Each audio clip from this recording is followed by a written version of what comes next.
États-Unis se crurent obligés de monter cette supercherie? Pour trouver la réponse, nous devrons revenir 40 ans en arrière, à une époque où l'Amérique et l'Union soviétique étaient embourbées dans la lutte pour la domination du monde. La peur de l'apocalypse nucléaire s'est renforcée dans l'opinion publique américaine lorsque les communistes ont pris la tête de la conquête spatiale. Le porte-parole de la Maison-Blanche a annoncé au Congrès que nous pouvions être menacés d'extinction. Beaucoup craignaient que le but final de l'Union soviétique soit de poser une base de lancement de missiles sur la Lune. Au même moment, le programme spatial américain battait de l'aile.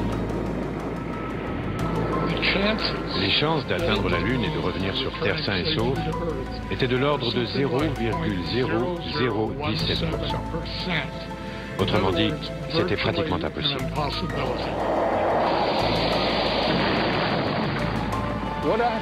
Ce qui s'est vraiment passé d'après moi, c'est que dans les années 60, on s'est dit, ce qu'on ne peut pas faire, on peut toujours le faire.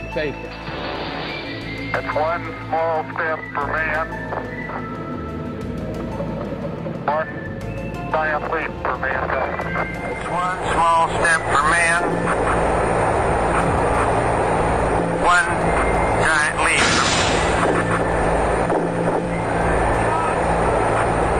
So, I guess you want to do it again. Okay.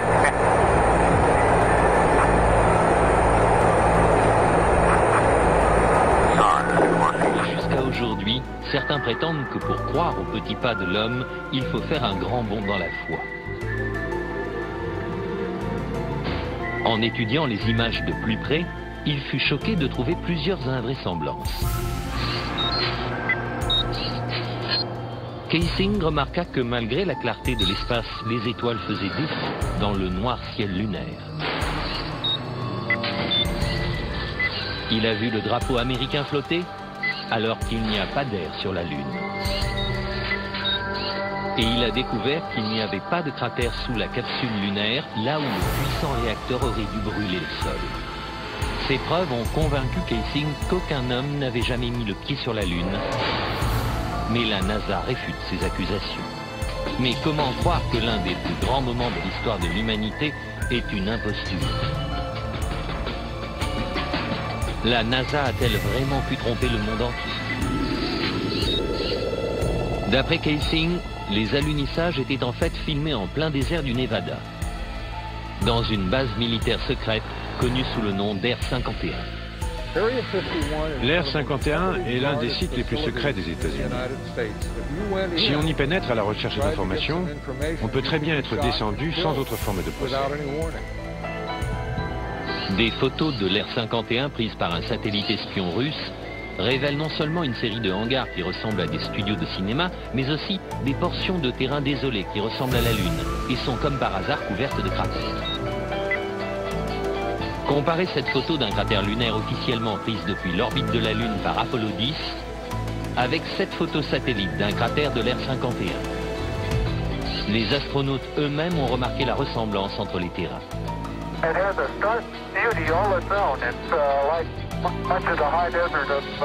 Mais il y a une preuve qui reste irréfutable. Sur la surface de la Lune, il y a toujours des empreintes de pas, des empreintes de bottes.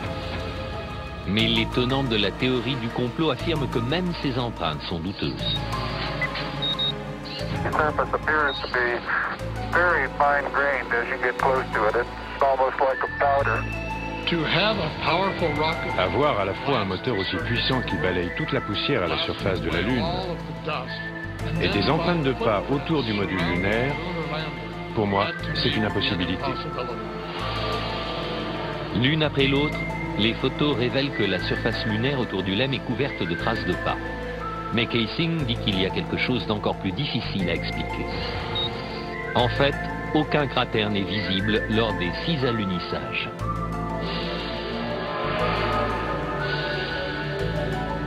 Mais Paul Field, spécialiste en LEM, dit pouvoir nous expliquer pourquoi le module lunaire n'a pas créé de cratère en se posant sur la Lune.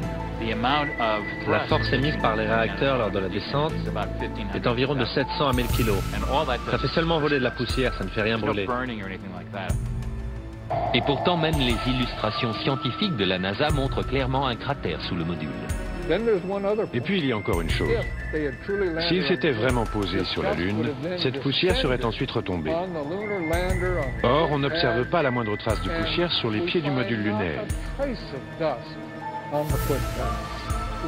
Cela seul a suffi à me faire penser que ce que je voyais ne pouvait pas être un module qui s'était posé sur la Lune.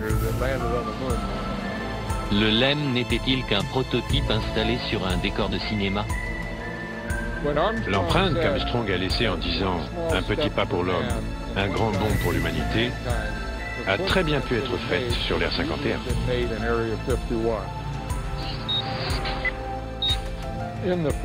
Dans les images de la phase d'ascension, on ne voit pas la traînée de fumée qui devrait sortir du réacteur.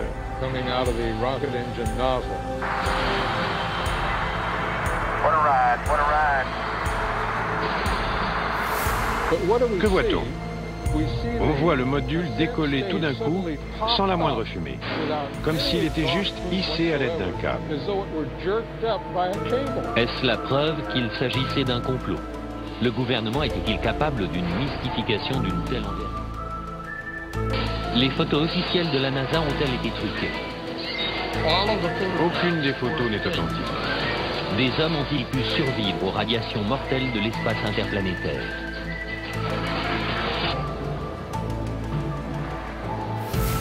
Si les alunissages ont vraiment été filmés dans un studio de cinéma, alors où sont les preuves? D'après David Percy, réalisateur et photographe de renom, la preuve est dans les photos et les films de la NASA elle-même. Nos recherches tentent à montrer que les images des missions Apollo ne sont ni authentiques ni justes. Pour nous, les images d'Apollo sont truquées. Elles sont remplies d'invraisemblances et d'anomalies. Selon Percy, l'examen de ces images conduit à penser que l'homme n'est pas du tout allé sur la Lune.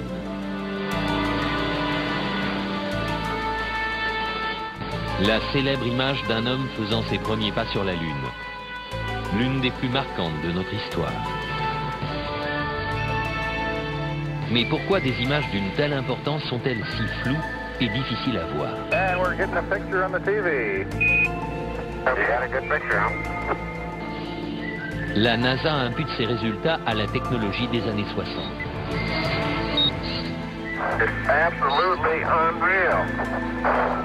Apparemment, les astronautes se déplacent dans la pesanteur lunaire, qui est 6 fois plus faible que celle de la Terre. Mais Percy remarque que si on double la vitesse du film, ils ont l'air de courir sur Terre.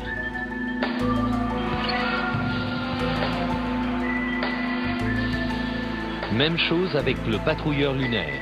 En accéléré, on dirait qu'il se déplace sur Terre. Mais une autre question est particulièrement troublante.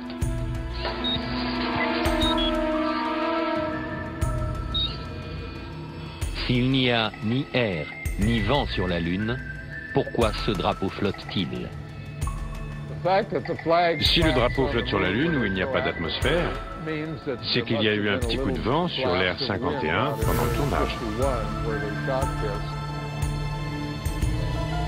Ces astronautes seraient-ils vraiment en train de planter un drapeau dans le sol lunaire?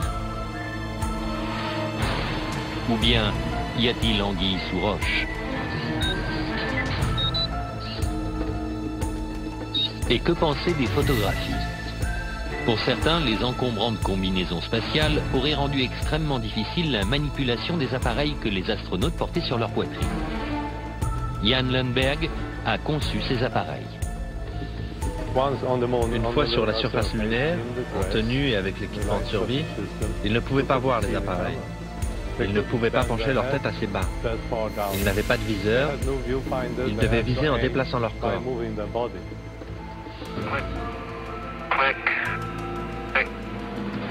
Si les appareils étaient si difficiles à manipuler, comment des milliers de photos ont-elles pu être prises avec une clarté cristalline et un cadrage précis? En apparence, ces photos prises sur la Lune sont absolument parfaites. Mais en les examinant de plus près, Kaysing a fini par découvrir certains défauts. Des erreurs malheureuses ont été commises qu'aujourd'hui on commence à découvrir. Principal problème, l'éclairage.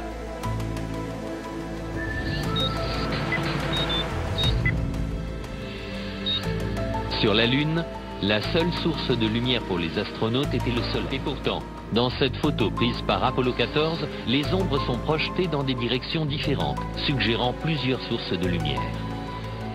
Les ombres des rochers au premier plan auraient dû s'étendre d'est en ouest, comme l'ombre du Lemme. Dans cette photo prise par Apollo 17, les ombres s'étendent aussi dans des directions différentes. Normalement, dans la lumière du soleil, les ombres sont toujours parallèles les unes aux autres. Elles ne se coupent jamais.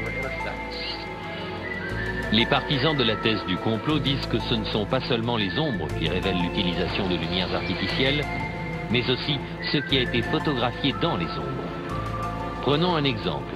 Voici un astronaute qui descend dans l'ombre imposante du module lunaire. Et pourtant, son corps entier est toujours visible. Comment se fait-il qu'il ne soit pas drapé d'obscurité? Voici la même manœuvre lors d'une autre mission Apollo. Ici aussi, l'astronaute est fortement éclairé dans ce qui est de toute évidence une ombre obscure. Et dans cette image-ci, le soleil est juste derrière l'astronaute, le contour de sa silhouette devrait être imprécis, et pourtant on reconnaît les moindres détails de son costume. Et pour finir, dans cette image où le soleil est derrière le module lunaire, l'avant du vaisseau est clairement visible. Les mots « United States » sont clairs et nets. Comment ces images à contre-jour peuvent-elles être si précises? Mais ce n'est pas tout. Pourquoi certaines de ces images, prises à des moments différents et en des endroits différents, présentent-elles un arrière-plan identique? Ces deux photos semblent avoir les mêmes montagnes pour toile de fond. Et pourtant, le module lunaire n'est présent que sur l'une d'entre elles. Ce qui est tout simplement impossible puisque le Lemme ne s'est jamais déplacé et que sa base est restée sur la Lune. What a ride, what a ride. Certains pensent que la même toile de fond a été utilisée pour prendre deux photos tout à fait indépendantes. Les photos d'Apollo 16, on a la même vue de la même colline à 2 jours d'intervalle.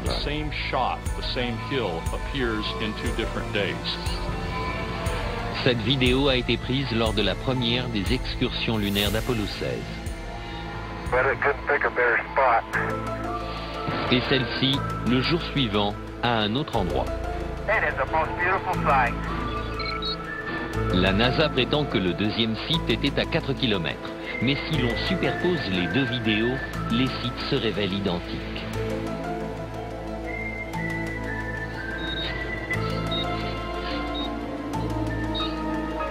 Des croix étaient gravées dans les appareils photo, afin de repérer le haut de chaque image. Mais dans cette photo, le repère est derrière le patrouilleur lunaire. C'est impossible.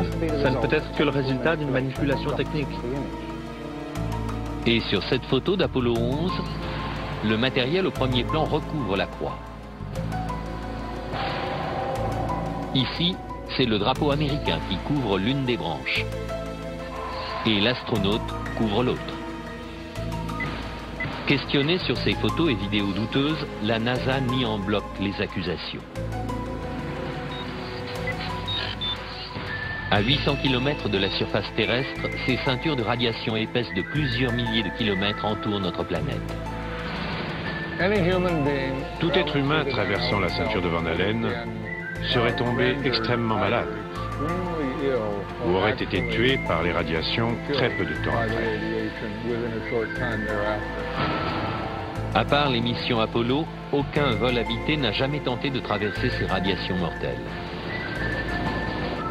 Toutes les missions habitées de l'histoire, Gemini, Mercury, Skylab, sont restées en dessous de la ceinture de radiation, à part celles qui sont allées sur la Lune.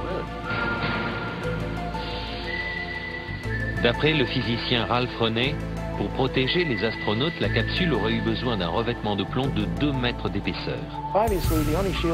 Leur seule protection était une coque externe en aluminium, fine comme du papier, et leur combinaison faite en fibres de verre, d'aluminium et de silicone.